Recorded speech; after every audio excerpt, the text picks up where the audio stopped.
नमस्कार, सत श्री अकाल, अस्सलाम वालेकुम। कैसे हैं जनाब? Lollipop part 2। कुछ लोगों ने मेरे आज दोपहर के वीडियो में कमेंट करके कहा कि सर आपने तो जल्दी कर दी, ये तो मैटर स्टे हो गया।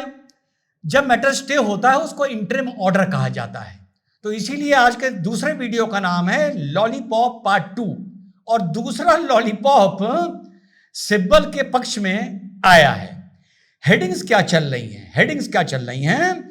Supreme court grant 7 days to centre to respond to pleas against वर्क बोर्ड। ठीक, उसके बाद क्या चल रही है? नो वर्क appointments, no change in status of now, centre to top court. यानी सेंटर ने टॉप कोर्ट से बात बोल दी है कि कोई भी बदलाव नहीं होगा साहब। Centre assures supreme court that no वर्क properties will be denotified till next hearing. अच्छा साहब, उसके बाद क्या कह रहे हैं? दूसरा कह रहा है नो वर्क by user properties will be denotified until the next date of hearing. Supreme court का आदेश हो गया साहब। ठीक, no appointments will be made on the central वर्क काउंसिल और सेंट्रल वर्क board until the next date of hearing, supreme court. उसके बाद ऑनरेबल सुप्रीम कोर्ट अपने ऑब्जर्वेशन में लिख रहा है, जरा ध्यान तवज्जो चाहूंगा, वर्क amendments at Supreme Court hearing, Supreme Court decision on work board live news updates. The Supreme Court bench proposed to stay some of the provisions of the Work Amendment Act in the hearing. उसके बाद under का abstract लिख रहा है, The apex court granted the center 7 days to file the reply over the pleas filed against the Work Amendment Act. The court bench headed by Chief Justice of India Sanjeev Khanna said that the interim order regarding will be passed once petitioners have reviewed the center's reply. Interim order regarding will be passed after the center reply has been reviewed. अब आप समझिए इसमें कौन सा lollipop है। ऐसे भैया कानून के मामले में हम गलत नहीं होते। ये आप हमें लिख दो कि रिजवान भाई आपने तो जल्दी वीडियो बना दिया। ना ना ना, सुनो मजेदार लॉलीपॉप पार्ट 2 सुनो। जब कल की हियरिंग में अब सुप्रीम कोर्ट ने क्या कहा? नहीं, कोई भी अपॉइंटमेंट नहीं होगा, कोई भी काउंसिल और बोर्ड में बदलाव नहीं किए जाएंगे। तुषार मेहता जी, समझे आप? अरे यार, अमेंडमेंट एक्ट ये कह रहा है, तुषार मेहता जी कल ये कह चुके हैं, पार्लियामेंट ये कह चुका है। ये तमाशा हो क्या रहा है सुप्रीम कोर्ट में? पार्लियामेंट ये कह चुका है कि जो अभी वक्फ काउंसिल बने हुए हैं या वक्फ बोर्ड बने हुए हैं उनमें कोई अपॉइंटमेंट नहीं किया जाएगा, कोई चेंज नहीं किया जाएगा जब तक उनका टेन्योर खत्म नहीं हो जाएगा। जैसे जैसे टेन्योर खत्म होता जाएगा तो न्यू अमेंडमेंट एक्ट के जो प्रोविजंस हैं, जो भी फाइनल तय होंगे वो उन पर लागू होंगे। ये कहां कहा गया है प्रभु कि उनके अपॉइंटमेंट तत्काल कैंसिल करके नए अपॉइंटमेंट कर दिए जाएंगे या नए बोर्ड या नए काउंसिल बना दिए जाएंगे? ये बात कल तुषार मेहता जी सेंटर की तरफ से बोल चुके हैं। लॉलीपॉप, कोई अपॉइंटमेंट नहीं होगा तुषार साहब, सरकार से बता दीजिए, और कोई बोर्ड में बदलाव नहीं होगा। अरे यार, ये क्या तमाशा चल रहा है? ये क्या ड्रामा चल रहा है? लोगों को खुश कर, चलो ठीक है, ये भी एक पार्ट है सुप्रीम कोर्ट का, लोगों को खुश करके थोड़ा सा ठंडा कर दो, थोड़ा सा खुश हो जाए, थोड़ी सी तसल्ली मिल जाए, थोड़ी जो टेंशन चल रही है, धरने वरने चल रहे हैं, ये भी रुक जाए। और ऑनरेबल सुप्रीम कोर्ट ने कहा है interim order means interim relief, जिसको भी जो देना हो, जिस पर मैंने दोपहर वाला वीडियो बनाया था फर्स्ट, हम सेंटर सुप्रीम कोर्ट के पास जाता है और जो 3-4 क्वेरी सुप्रीम कोर्ट ने की थी, सेंटर कहता है उसके लिए हमें 7 दिन का टाइम चाहिए।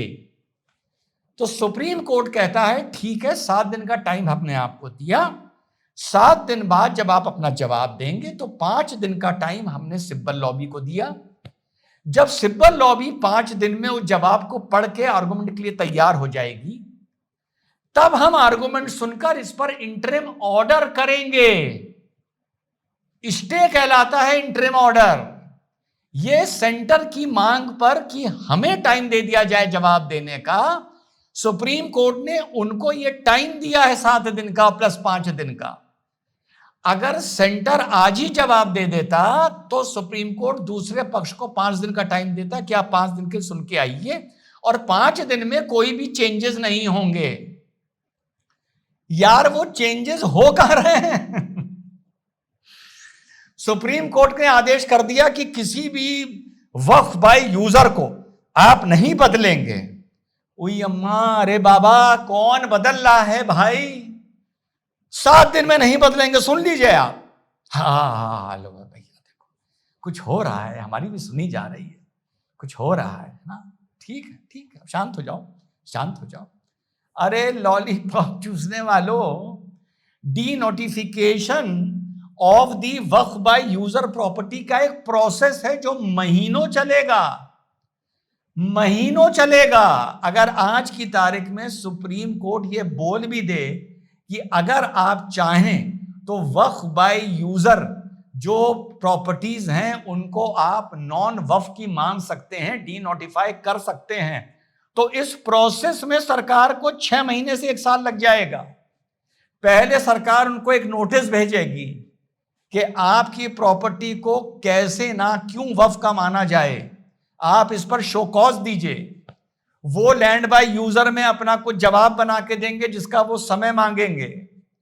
फिर सरकार का रिप्रेजेंटेशन उनका पैरावाइज रिप्लाई देगा जो काउंटर कहलाएगा। फिर वक्फ की बोर्ड की तरफ से एक जवाब आएगा, उसका पैरावाइज जो रिजॉइंडर कहलाएगा। उसके बाद जो भी डीएम इसमें कमिश्नर तय करेगा, जो भी चीज फाइनली तय होती है उसकी इसमें हियरिंग होगी।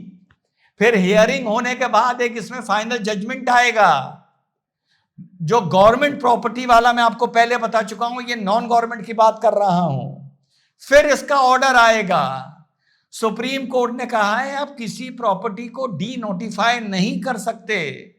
सुप्रीम कोर्ट ने यह नहीं कहा है आप किसी प्रॉपर्टी को डी नोटिफाई करने का प्रोसेस भी इनिशिएट नहीं कर सकते।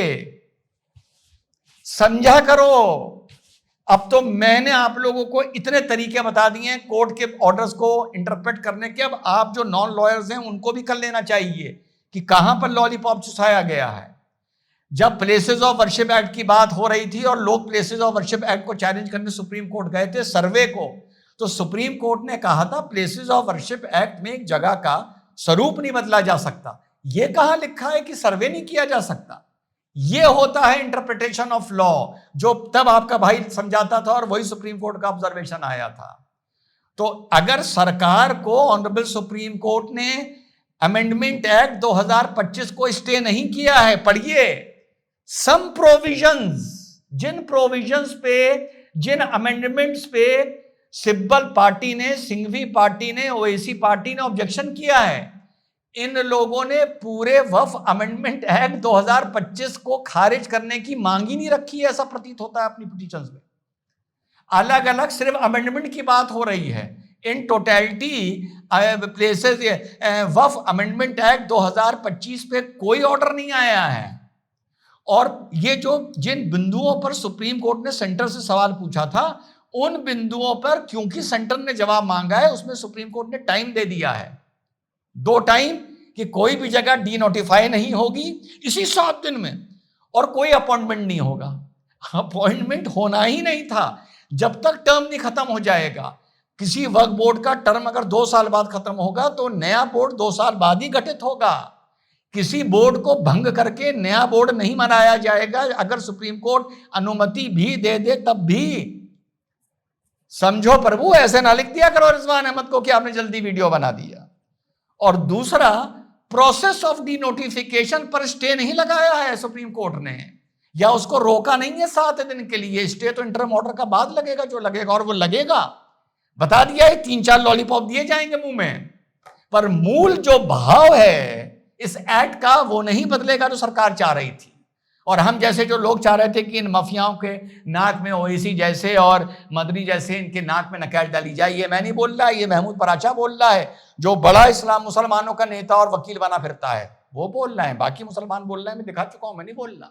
जब वो बोलने लगे तो मैं क्यों बोलूंगा, तो मुझसे अच्छा बोल रहा है। तो ये है आज का ऑर्डर। ये कोई ऑर्डर नहीं है, ये सिर्फ टाइम दिया गया है। ना कोई बोर्ड बदलना है और ना कोई डी नोटिफिकेशन होना है। अमेंडमेंट एक्ट 2025 जहां था वहां है, कोई स्टे नहीं हुआ है, और प्रोसेस ऑफ नोटिफिकेशन पे भी कोई स्टे नहीं हुआ है। सरकार चाहे तो 2 दिन बाद नोटिस भेज दे कि भैया आप जवाब दीजिए कि आप यूजर वक्फ बाय यूजर किस हैसियत से हैं, अपने जो भी कागज हैं वो लेके आइए।